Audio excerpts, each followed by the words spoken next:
right, hello everyone. I'm Lonnie with Untitled Nerd Network, brought to you by Infinity Flux out of Hickson, Tennessee, and Sarah wanted to sit in on this one. Yes. I have a new friend. And we are here. This is actually the second year in a row we've talked to you. And this is also this is really the only time, this is the only con we've ever seen you. Yeah. With, how do you pronounce your last name? Atchley. Just like it spelled. Think okay. about a book of matches and then just put an A in front of it. Matthew Atchley, and I wanted to, there's a ton of stuff I want to talk to you about.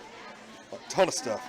And that is, last year, everybody was, pointing at you, and they were like, man, this guy's going places and everything. And then you sat in on the interview with us. We had everybody. And, I was like, and then I followed you over the last year. Thank you. That means way more than you'll ever realize, man. And thank you, Sarah.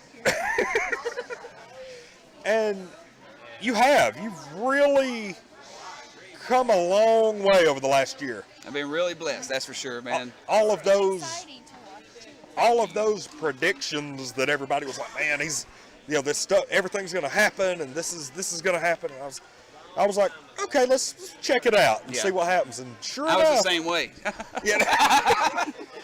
So I guess, unless I'm missing something, probably the big news over the last year has been you have started working in a partnership with Sean Astin. Yes, I have. Sean Astin from Stranger Things, Lord of the Rings, The Goonies, of course. If you don't know what The Goonies is, go home and watch it right now.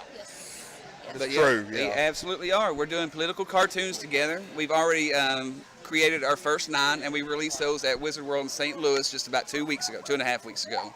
And it was a huge response. We had one of the biggest attended panels of the show. The only thing that beat our attendance was when the 3 Lord of the Rings cast members had their own panel. Oh, of course. Oh, yeah. And we were number 2. We were number 2. Now, how did that come to be? Did you guys just run into each other? Honestly, it was really, really weird, man. He just called me out of the blue on my wedding anniversary. That was it. And said, a friend of mine that we have mutual friends with, Noelle Hannibal, which she's been in Star Trek Next Generation, Buffy the Vampire Slayer, stuff like that. But she told Sean that she knew this artist that, if he wanted to do the political cartoons, that might be somebody he might want to look at. So he just calls me out of the blue, actually texted me out of the blue and said, hey, Sean Astin here. And I showed my wife, and I was like, this is not Sean Astin. But no, sure enough, it was. He called me 10 minutes after that, and we talked for quite a while, and we've been working together for about close to a year now, putting this stuff together. I bet that was just mind-blowing. Yeah, it's pretty nuts.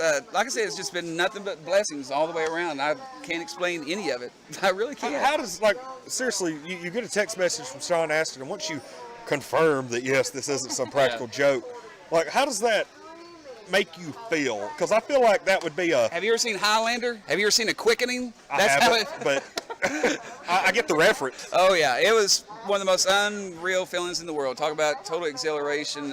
You really get to have a sense of really kind of accomplishing something. You really do. Or at least having the sense that people are noticing. People are talking and people are appreciating what you're doing. And that means more than anything. You do have a wall of art over here. I actually almost want to turn it really quick and just kind of, that right there. I know you can't really see all of it, but that goes almost to the ceiling. That massive wall of art you got going on there. And I had to kind of break the fourth wall. One moment. Game off. Game on. This is like one of those real life moments. Oh, yes. It's just what we do. Everything's unedited. If we get a phone call in the middle of it, that's right. That's part of the excitement. That has happened. But yeah, I mean, we've been following your stuff, and you've done some other stuff besides the political cartoon stuff with him. Right? As far as with Sean, not as far as artwork goes, not just yet. We're just doing the political cartoons as of right now. But we do have some major plans coming, and we talked about that a little while, which I can't really kind of go into any detail right now. But me and Sean, we have some big plans. We're getting ready to make some huge announcements. Could be coming as soon as maybe hopefully next week. Oh. Maybe. I'm hoping. Me and Sean, we've got to discuss it, and I got to get his approval because we are partners, so we always try to do everything 50-50. So. Have you done any Jubilee art yet? No, God. not yet. But I'm sure it'll come sometime this year. Do I'm some waiting. macrame and everything. It'll be awesome. I'll tell you, if you do a Jubilee, anything Jubilee, Yeah. I will personally come and buy it next year. You got it, man. You got it. God. I'm sorry, every cosplayer we talk to, every artist we meet, I have to ask, do you have any Jubilee in the portfolio? That's one of my favorite episodes, man. I love it. I always thought it would be fun to go to Jubilee. Isn't that what it's from South Park, right? Am I right? I totally got this wrong. I thought Jubilee was the big thing from South Park. This interview is over. No. Okay, educate me on what Jubilee is then. The X-Men character. Oh, Jubilee! Edit this. Yeah, I definitely love Jubilee, man. Always did. Always did.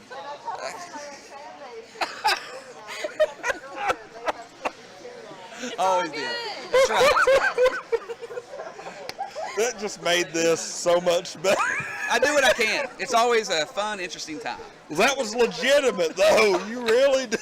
No, I thought you were talking about South Park, man. It's like, hey, man, I haven't talked about South Park in a while. This is great. Do you read comics? Not as much as I used to. I definitely did when I was growing up and everything, religiously. Because people are like, oh, Jubilee wasn't. She's still around. I haven't read a comic in 10 years. She seems to pop up in some of the X-Men movies here Yeah, and there, man. she was in the most recent Yeah. Apocalypse movie. Yeah. So do you have an opinion on Disney buying Fox? I think it's very, very scary, man. Scary. Yeah, Disney's already broken my Star Wars dreams over the past year. I can't deal with Care that. to elaborate? Princess Leia spacewalking? No, not my thing, man. Not my thing at all. That was one of the big no-nos right there.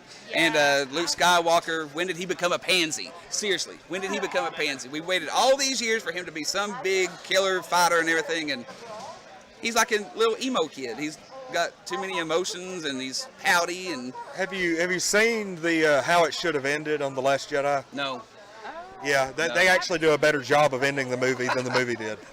that wouldn't surprise me at all. I would figure about 3 baboons could get together with a camera and probably figure out something a little bit better. But J.J. Abrams, I'm coming for you, pal. You get the opportunity to check that out. I will. Trust me, anything that can make me feel better about The Last Jedi, I'm all for. My heart's been broken. Yeah. I'm going to start a support group for a lot of people that's going through the same tragedy as I am with the movie, though. So if you all need help, we can sit in a circle and talk about our problems and our feelings and everything and kind of get through this together. Well, I was bothered by it, but not to that level. Really? It just blew my mind that Leia was out in space and then, like, she's still alive. Yep. That would have been the perfect send-off. Well, hey, something cool, though. When I was at Wizard World in St. Louis just 2.5 weeks ago, I had a physics professor come up to me and try to explain the theory behind all this. And they said that she was not actually floating in space, but she was calling to the Force to bring that ship closer to her. And since the ship was so big in comparison to her, it makes it look like she's going towards the ship. A real physics professor from college told me this, so it has to be true. They wouldn't lie to you, would you? Touche. That actually That's sounds. interesting, though. Yeah. Well, I nodded and smiled like I knew what she was talking about, so surely she did know what she was talking about. It's like you thought she was going to die at that point, and then she gets back on the ship. That would have been a She's gonna perfect do it time for them again. to cut Princess Leia's time short. That would have been a perfect time. So Wizard World, you enjoy that? Love Wizard World. We had a huge turnout, man, especially with the first 9 cartoons coming out. We had a standing line the entire time we were there, all 3 days. It was awesome. Couldn't have asked for a better show. That's what I was talking about, the cartoon Yeah. stuff that y'all were doing.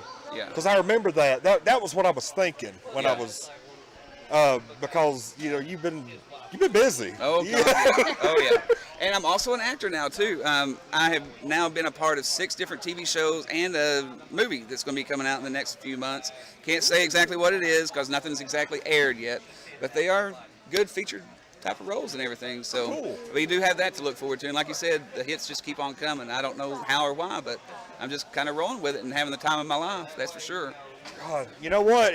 With the amount that you have grown over the last year, like, I hope you're back next year and you haven't grown beyond us, you know. It never would happen, man. I think that's the biggest mistake is people not being humble and not taking care of each other.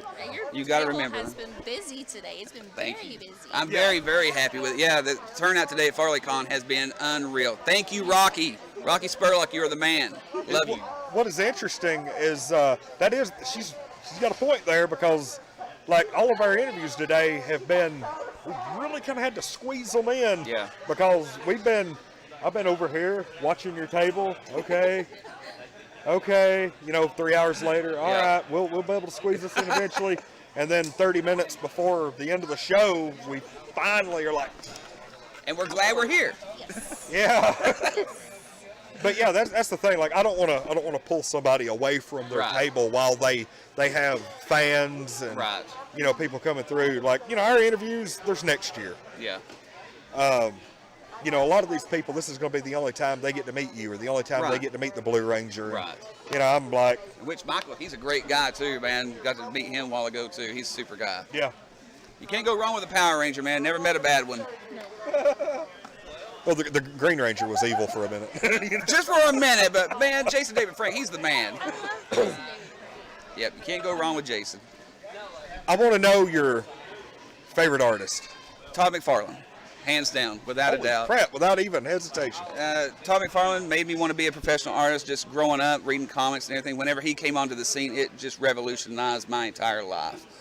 Just from page layouts to huge vivid colors and details that you've never seen before, or any type of style you've never seen in anybody before as an artist. Is he who inspired you to get started? Without a doubt. Cool. Yeah, there's no question about it. Whenever the huge image boom came with Jim Lee, Rob Liefeld, Todd McFarlane, it just revolutionized my entire life. And I knew that I just had to be involved some way, somehow, creatively or something had to be done. Have you ever, like you do, you know, your prints and things like that, have you ever considered, or like doing comic books traditionally? Well, I tell you, it's kind of funny you asked me that. When I was going through my portfolio reviews with Comic Con in San Diego, I actually got recruited by Dark Horse Comics. Ooh. I turned them down. For about 6 months, I honestly thought it was the worst mistake I'd ever made in my life and everything. But the reasoning was just because I wanted to be independent. And I went through all the portfolio reviews just to try to get a sense of if I might be able to make it in the art world or whatever.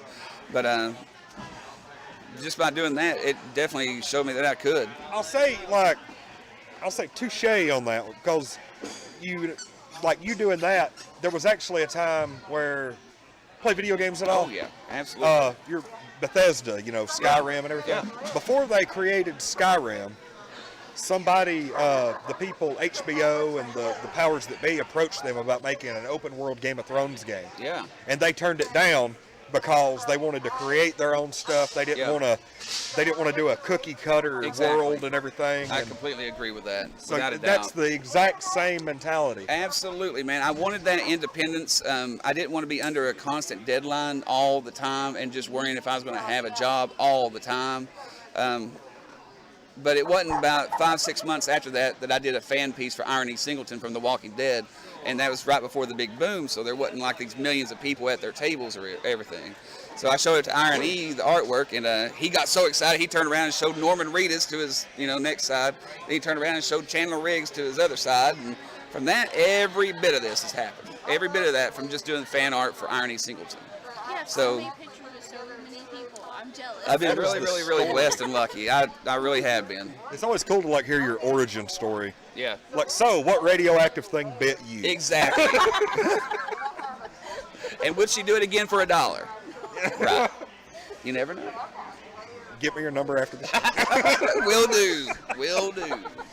All right, well, I appreciate you taking the time, man. I appreciate you guys having me. It's been great being back here at Farleycon, man. It really has. I love being here. I cannot, and I'm telling you, now that we're talking about a different Jubilee, if you do a Marvel Jubilee piece and you have it there next year, I will buy it. You got it. And I will feature the hell out of it on our Facebook page. That's awesome. Thank you, sir. It's a deal. Thank you. Do you do certain Wizard Worlds or? St. Louis was the first one that I've done so far. With everything going on with Sean, there is a possibility that I might be doing more throughout the year because of everything that we're doing, but we haven't announced anything yet. Wink, wink, nudge, nudge. Yeah, I was gonna say our thing that we're doing. We're either gonna do Montgomery or Winston-Salem, but they have been to be announced Yeah. later in the year since they announced it. So we're waiting on a date and a definite thing, and then we're gonna. Love to see you. Yeah. Absolutely. And it'd be awesome to see you all too. You have no idea how awesome it would be. Because we have tables at other cons. So. Oh, yeah. As yeah. you should. As you should. But yeah, Farleycon has been amazing. Today, it's always nice to have a nice, small one-day con. Yeah. Just to kind of, this doesn't have like the stress of having to constantly put together Right. programming and, all this other stuff. We can just kind of kick back, people watch, Absolutely, that man. kind of thing. And they have great vintage toys and comics here. This is definitely a vintage toy and comic show, Farleycon, for sure. And what other show can you go to for $5 and Exactly. then kids 12 and under free? You can't beat it. You really can't. Fun for the whole family. You can't walk out of here without a big smile on your face. And if you did, you did it completely wrong. So. Yeah, you were screwing up Oh, somehow. yeah. All right, well, I'm Lonnie. I'm Single Sarah. And I'm Matthew Atchley. He's going to ask me, but I just went ahead and did that anyway. And if you all want to see any of my other artwork and everything, please check my website out. It's artofmatthewatchley.com. And on Facebook, it is facebook.com/The Art of Matthew Atchley. That's my professional page. So please check me out. And I'm on Instagram, Twitter. Look up in the sky. You'll see something posted by me. I promise you. Awesome. All right, Matthew Atchley, everyone. This is See you guys. Untitled Nerd Network at Farleycon 2018. Thank you for watching.